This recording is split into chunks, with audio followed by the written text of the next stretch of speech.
Boa noite, minhas amigas e meus amigos. Como eu prometi,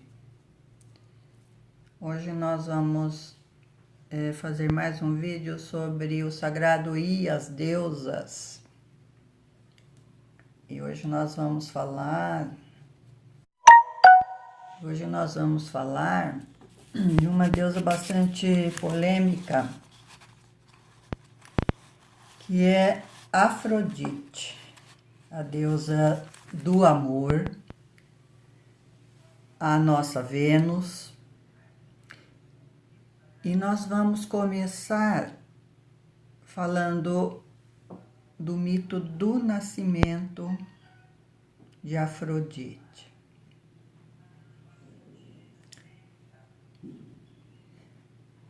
Na época da criação dos primeiros deuses, Gaia, a Mãe Terra, e Uranus, que era o Pai Celestial, haviam dado à luz muitos filhos divinos. Dentre eles, os últimos a nascerem foram os titãs. Esses titãs eram filhos monstruosos e que odiavam muito seu pai. Portanto, eles voltaram-se contra Uranus, castrando ele com uma foice de pedra que Gaia tinha feito especialmente para poder castigar esse cruel companheiro dela. Sem atinar, Cronos lança a mão do membro decepado do pai por sobre os seus ombros e este cai por terra. Das gotas de sangue vão brotar as fúrias e os gigantes. Porém, o membro genital dissipado, ele cai num mar muito tormentoso e é assim carregado pelas ondas. Da espuma que vai se formando ao redor desse pênis, vai crescendo uma menina. E essa menina é levada pelo mar até Citera e depois até Chipre, sempre envolta por essas ondas. Lá, essa linda deusa acaba aportando com seus dois companheiros, que é Eros e Himeros, cujos nomes significam desejo. E quando finalmente toca a terra firme, a relva abaixo dos pés dela brota verdejante. Então, para os mortais, o seu nome fica Afrodite, que significa nascida da espuma. Esse é o mito do nascimento da nossa deusa Afrodite. Boa noite, Cida. Boa noite, Hilda. Bom, continuando, nós podemos perceber que essa deusa Afrodite, ela sempre ocupou um lugar muito respeitado no Olimpo. Apesar de Hera, a deusa Hera, ser uma guardiã muito ciumenta e muito implacável do comportamento sexual bastante licencioso de Afrodite, Mas nenhuma deusa foi tão bem amada quanto essa deusa do amor. Ela foi bem representada através das artes, nas telas, na poesia. A sua beleza era sempre muito exaltada. E até os cancionistas compunham melodias em sua honra, né? Todos adoravam Afrodite por sua beleza, pela sua ternura e pelas suas aventuras amorosas. O seu filho divino também, ele era também igualmente muito belo, né? Eros, lembra? Era um deus romano do amor, chamado de Cupido.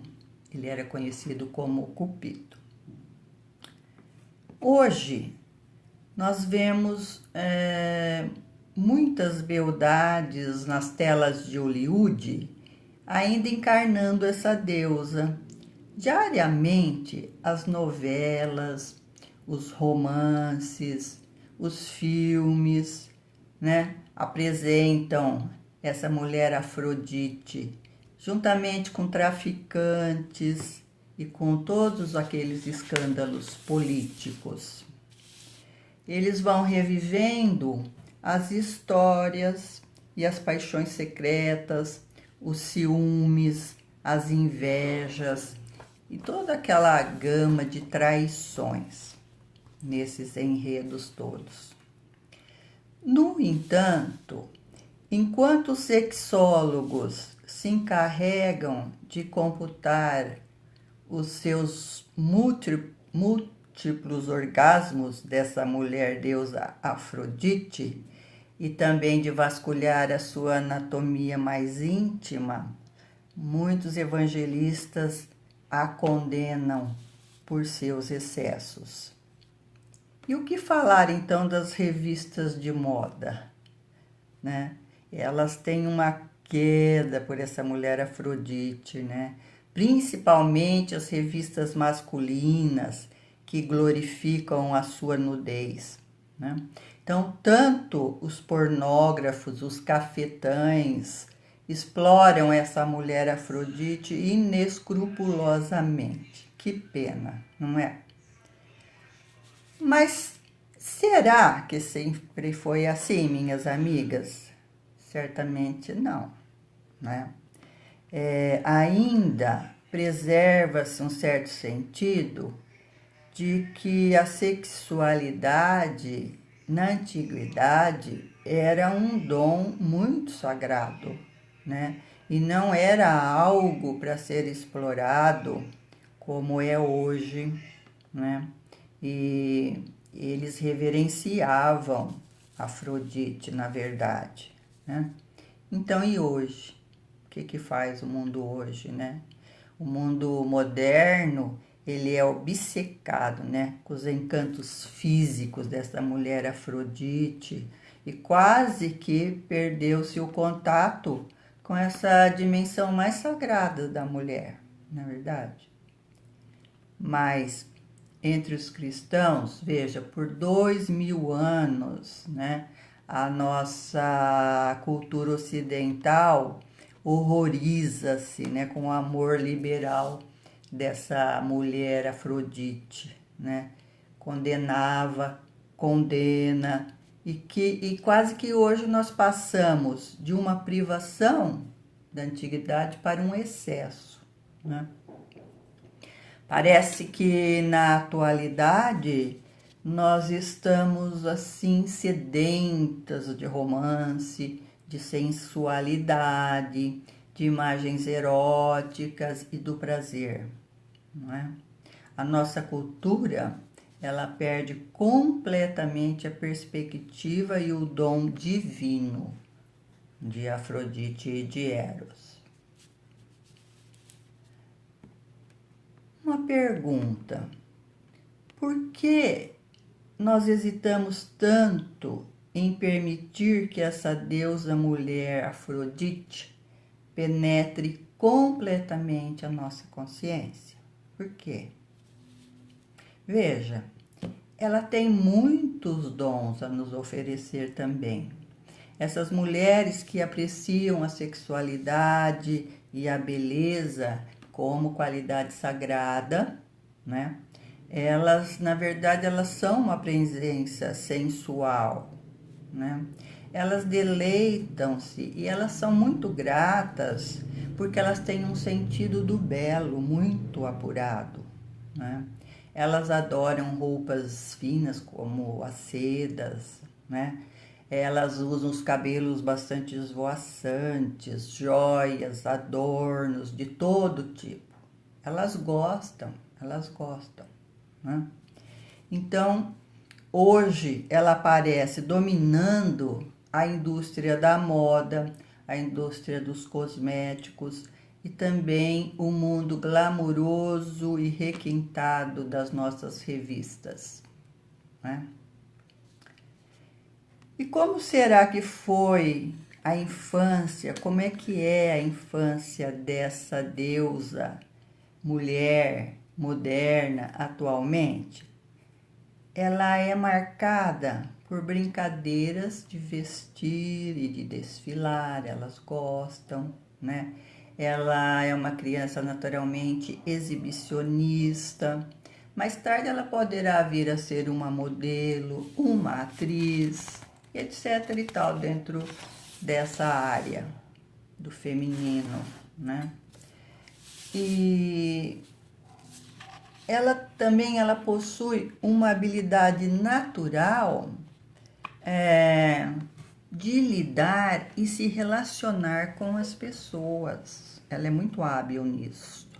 Ela tem bastante magnetismo, ela tem charme e logo atrai a atenção dos patrões, né? Quando elas trabalham em algum setor do nosso mundo, elas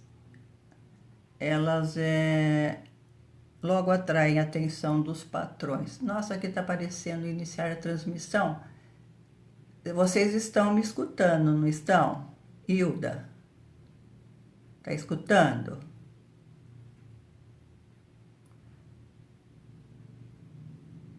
Bom, continuando. Então, esse magnetismo e esse charme logo vão atrair a atenção dos patrões, né? E isso pode ser um problema, realmente um problema. Para Jung, ela tem muita capacidade para relacionar-se e ligar-se aos outros. Por mais importante que a sexualidade pode ser, ela sempre vai fazer uma parte integrante do relacionamento, né? A troca do prazer é que vai tornar o sexo algo bom, essencial para essas mulheres afrodites, ok? Para entender e conhecer essa deusa mulher Afrodite, é preciso também entender e conhecer tudo aquilo que envolve os relacionamentos, né? Pois ela necessita, né, de um companheiro extremamente sensível que esteja presente naquele momento, né? No agora do envolvimento. Nem que seja por aquela hora ou pela vida toda, mas ele tem que estar envolvido sentimentalmente, né? Naquele ato, daquele momento, tá? Se não tiver esse tipo de relacionamento, essa mulher vai definhar ou ela vai perder completamente o interesse pelo seu companheiro, né? Então, nessa relação tem que ter coração, tem que ter sentimento, porque ela, na verdade, ela não dá a mínima para as exigências sociais, ok? Então, veja a diferença entre as deusas. Hera, ela exige um bom casamento, né? Deméter, ela pensa muito no amor maternal, na maternidade, né? Em nutrir. Atena acalenta um platônico casamento de mentes verdadeiras, porque ela é excessivamente mental. Estão entendendo? Né? Então parece que a vida da mulher Afrodite ela vai ser regida por encontros, por ligações fortuitas, as quais ela planeja meticulosamente. Por exemplo, querem ver?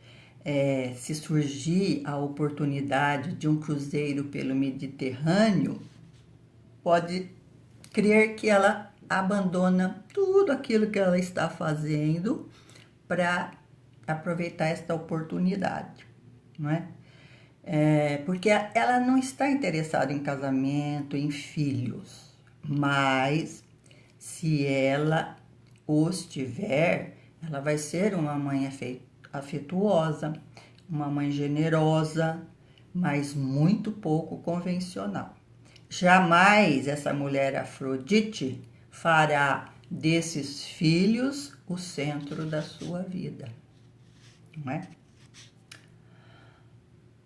Essa mulher, ela não quer criar raízes. Ela vê a vida como uma grande aventura, né? E só que também ela vê a vida como uma aventura com um final romântico, muito bom, né? Ela busca um homem sensual, ativo, desimpedido, de preferência, né? Ela quer um homem instruído, sofisticado e armado, olha, com um bom cartão de crédito. Ela não é fraca, não. Ela gosta das coisas boas. Essa mulher, ela é extremamente sensual, extremamente civilizada. Ela não gosta de aventuras tempestuosas, não convida ela para acampar porque ela não quer saber. Essa é Ártemis, né? E nem aventuras políticas ao lado dos grandes políticos também não quer. Essa é Atena, ok? Então, minhas amigas, o que ela quer? Ela quer um belo de um coquetel, ela quer roupas de camas limpas, cheirosas, ela quer estar ao lado de uma piscina, né? Você pode encontrar ela ali, sentada ao lado de uma bela piscina, muito à vontade com o seu corpo, né? Porque ela tem uma relação saudável e descomplicada com a sua sexualidade. Ela está bem à vontade dentro desse aspecto no mundo, né? Ok? E uma criança Afrodite? Como será uma criança Afrodite? É aqui que nós temos que pensar, né? Ela aprende desde cedo, ela é muito curiosa, né? Ela quer explorar o seu corpo, ela quer explorar os órgãos sexuais, ela vai estar flertando com o pai. E se ele não se importar e nem ficar ameaçado com isso, ele pode reforçar nela esse encanto e essa sensualidade. E ela vai flertar com todos os amigos dele, né? Porque ela tem um talento erótico inato, é inocente, entende? Ela é assim, né? E depois na adolescência, como é que fica isso, né? Então, ela vai precisar muito dominar esse eros florescente, sabe?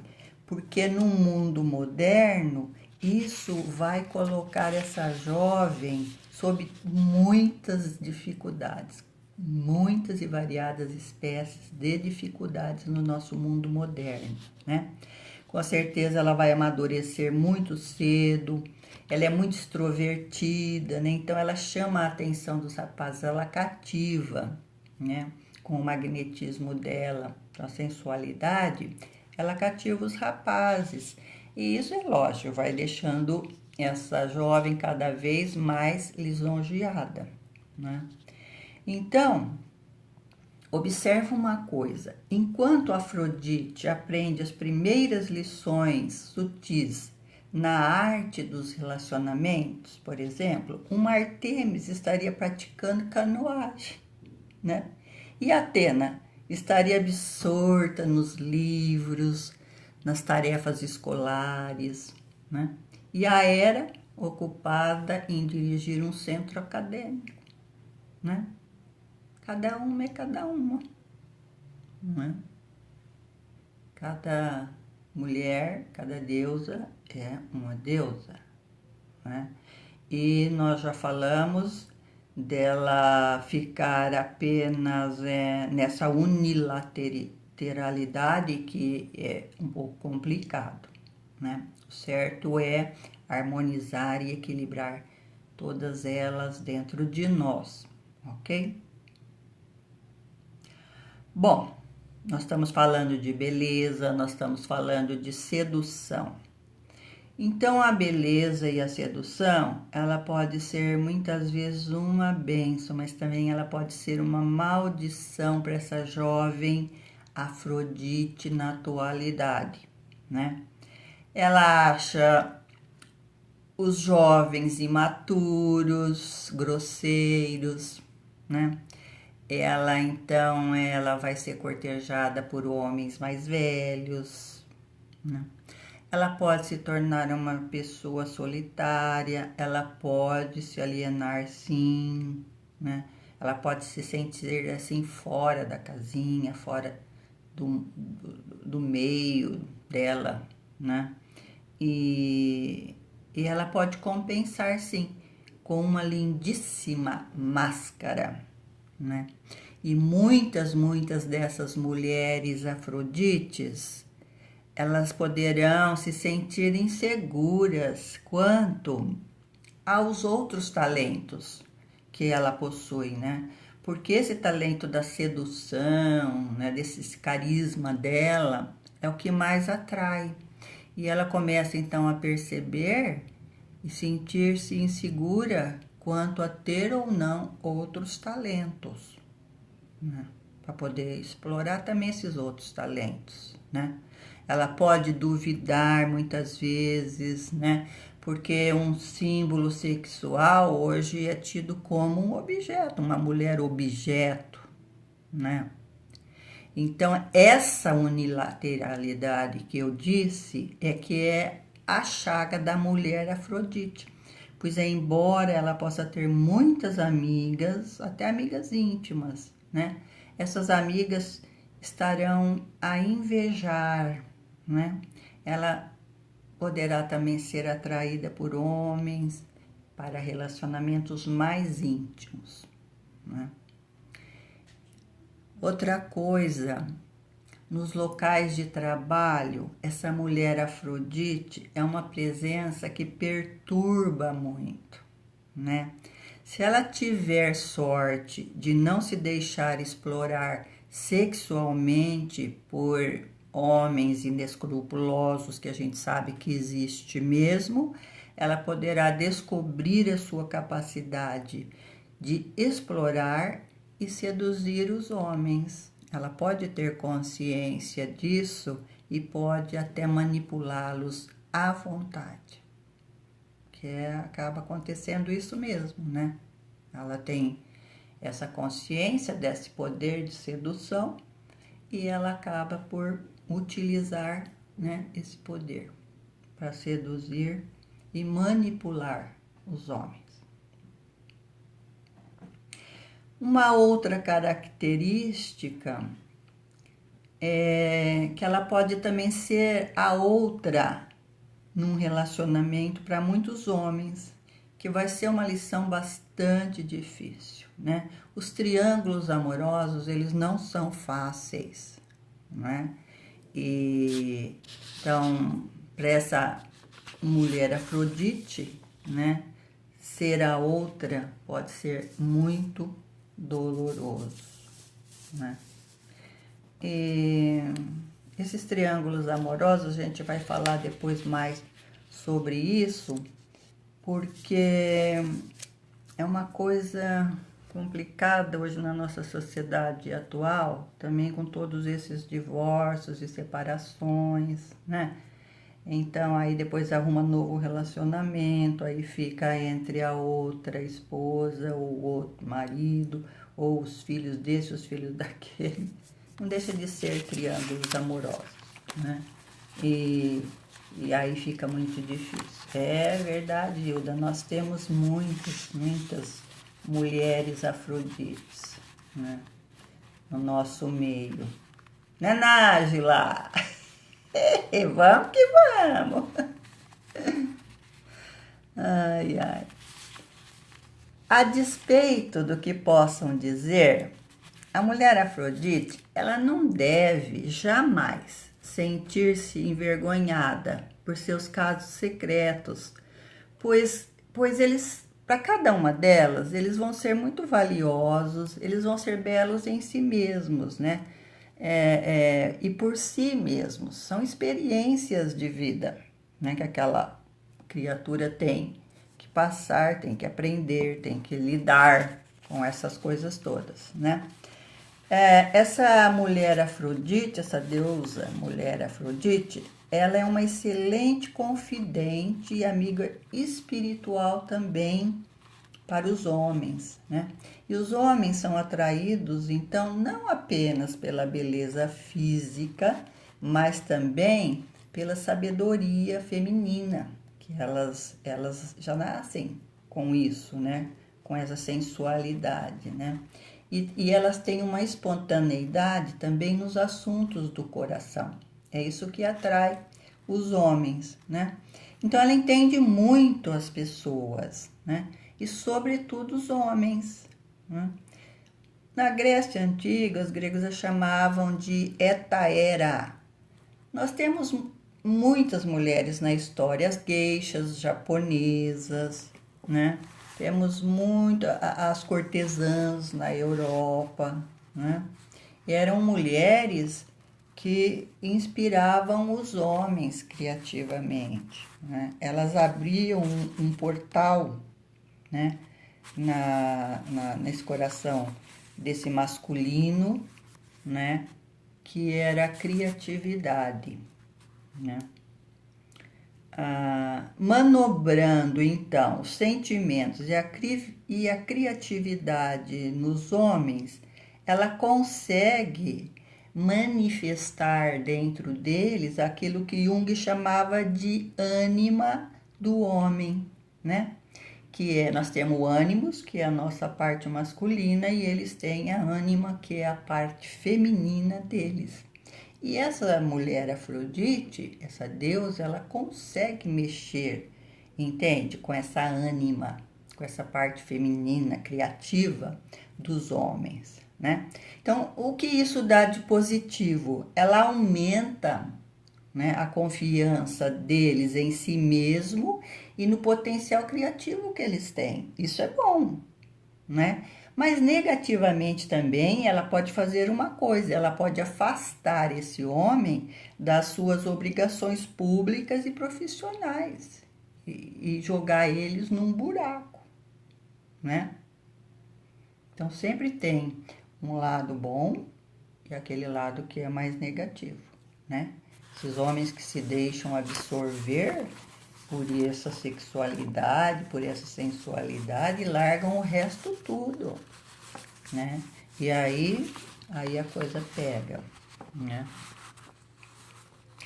Portanto, essa ânima, né, essa parte criativa feminina dentro de cada homem, ela se torna uma musa e ajuda ele com as suas ideias mais criativas, né?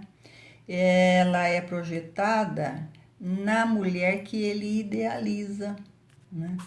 Então, Afrodite é a que mais se aproxima desse seu lado criativo e apaixonado. Às vezes está lá enrustido, né? E precisa também vir à tona para que ele se torne inteiro, né? Então, enquanto um amante mais velho, ele conversa entusiasmado com a imagem da sua ânima, da sua própria ânima, né? Que é essa mulher que ele idealiza, ela, né? Também pode ver nele uma parte do seu próprio lado masculino, né? ela também vai encontrar nele o seu ânimos, né? Talvez a imagem até de um pai que ela adorou, sempre adorou. Lembra que nós falávamos que ela podia até estar flertando com o pai e tal? Aquelas coisas na psicologia que a gente chama de sentimentos incestuosos, né? Mas é inocente, né? E talvez, então, ao encontrar esse homem, né? E projetar nele esse ânimos, essa imagem do pai que ela adorava, se ela tiver um pouco de sorte, ela vai poder resolver isso de uma vez por todas na vida dela, com certeza, né? Então, essa mulher Afrodite, essa deusa, ela é atraída por homens executivos, magnatas, por políticos, e ela confere a eles status social e muita segurança. Por isso que a gente vê eles sempre, né, dependurado nessas deusas, nessa mulher Afrodite. Verônica, e eu? O que você acha? Ai, ai, meu pai. Bom, possivelmente, Afrodite, ela tem uma descendência que é da deusa sumeriana Ishtar. Já ouviram falar em Ishtar? Ela era ao mesmo tempo uma deusa do amor e era também rainha suprema do céu, né? Nos templos de Ishtar, haviam muitas sacerdotisas, elas eram chamadas de Cadisto, que eram tidas como mulheres santas, né? A sua verdadeira função nos templos era santificar Eros e a procriação, né? Então hoje a gente pergunta, por que Afrodite hoje ameaça tanto essa sociedade patriarcal? Por que Afrodite, essa deusa mulher, ameaça a sociedade patriarcal? Vamos entender isso? Por quê? Porque é por causa da nossa cultura. Parece que a nossa cultura tem um apetite insaciável pela violência, né? Nos filmes a gente só vê essas violências, degola um, corta o outro. E tem verdadeiro pavor do prazer sexual, né? Tanto é que essas cenas são totalmente controladas nas televisões, né?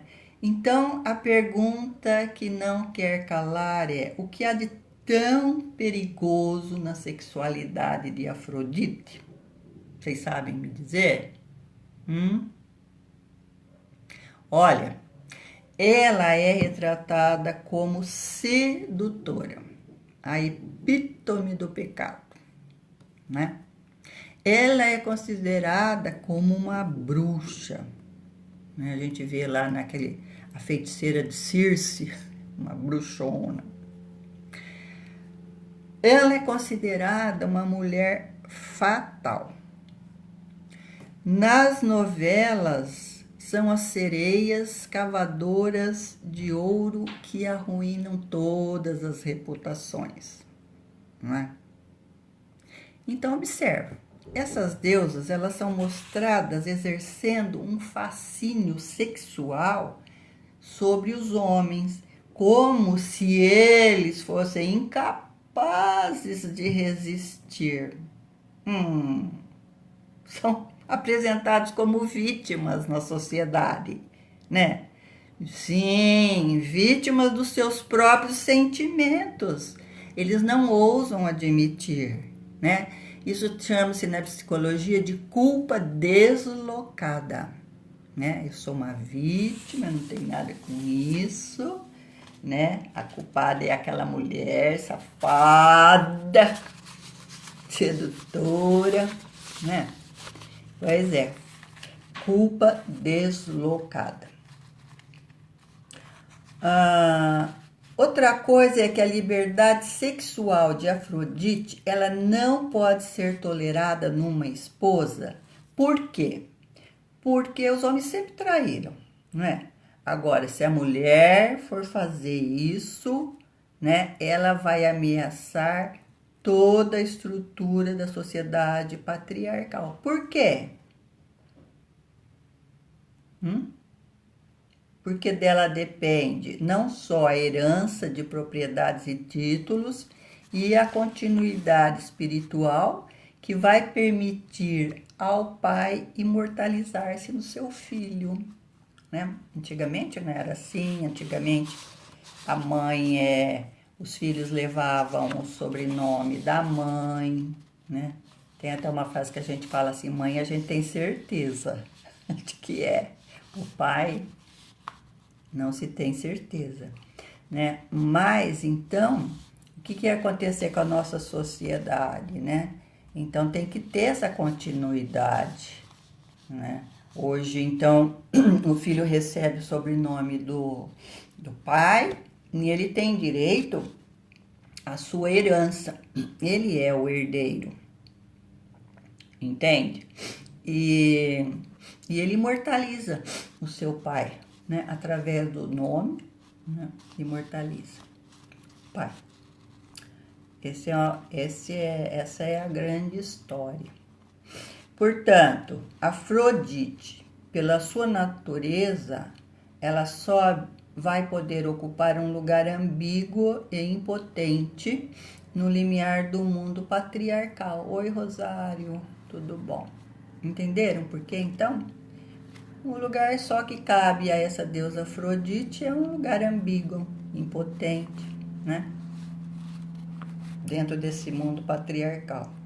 No máximo, permitem a ela ser uma fonte de prazer, né? E ainda cheio de culpa para o patriarcado.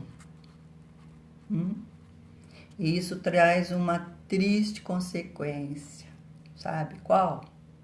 É que o amor como relacionamento entre um homem e uma mulher, ele foi destruído por um desejo de assegurar a legitimidade dos filhos, não é? E Bertrand Russell diz mais ainda, que nós mulheres fomos mantidas deliberadamente ignorantes, sem cultura pelos maridos, por medo de serem traídos. Eles morriam de medo. Ainda morrem, né? Então, nós fomos valorizadas, principalmente, apenas por nossas funções criadoras, gerar filhos, de preferência um filho homem, que é para ser o herdeiro do pai, né? Portanto, não permitiram jamais que Deméter e Afrodite se misturassem. Impossible. Mais tarde, Afrodite vai ressurgir. Ela ressurge onde? Na poesia cavaleiresca dos bardos, trovadores, através das poesias, cantavam o amor, todos os assuntos do coração. Lembram da história de Arthur, Guinevere e Lancelot, né? Esse triângulo amoroso. E esse amor era muito, né? Muito explorado. Mas não durou muito também, não, né? Eles foram uma cruzada, chamada Cruzada Albigense, por volta dos anos 1200, que foi uma guerra terrível, que se processou contra todos os hereges, né? E daí por diante, os trovadores, eles sob risco de morte, né? Não podiam mais cantar o amor, a mulher, né? Os assuntos do coração. Mas eles ousaram cantar uma mulher, que é a Virgem Maria. Então, ela foi substituída, né, pela Virgem Celestial e pela procura do Santo Graal, meninas, né?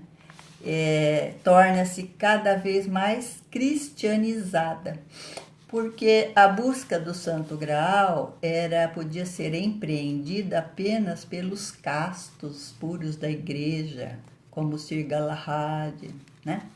E Afrodite, então, mais uma vez, ela é atraiçoada por causa de um ódio ao prazer, né?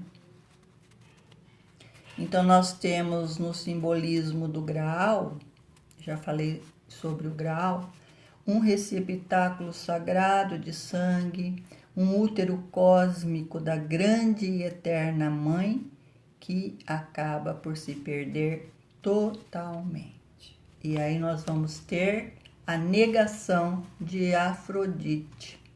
E quais são as consequências de se negar essa deusa do amor, essa deusa Afrodite? A sociedade, ela passa por uma neurose sexual e pelo aparecimento de uma paranoia com relação às bruxas, né? Então, a grande perseguição, né? A grande perseguição. Então, a Europa torna-se, na verdade, o que? Um grande hospício na Idade Média, né?